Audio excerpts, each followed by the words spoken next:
প্রতিদিন যে মানুষগুলো কবরে যায়, তুমি কি দেখো না ভাই, এই মানুষের মৃত্যু, লাশ, কবর তোমারে কিছুই মনে করায় না?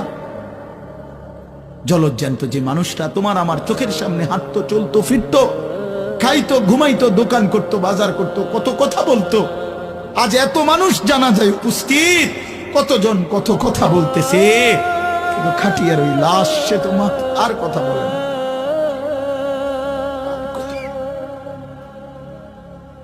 আর কথা বলে না।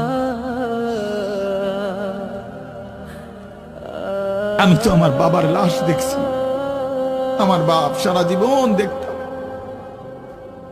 আব্বারে দেখছি আমি বুঝাওয়ার পরে সারাক্ষণ বলতো আমার সময় নাই, সময় নাই। আমার মসজিদ, আমার স্কুল, যে বাবারে দেখতাম ফজরের পর থেকে রাত 11 দৌড়াইতেন, শুধু ব্যস্ত ছিল।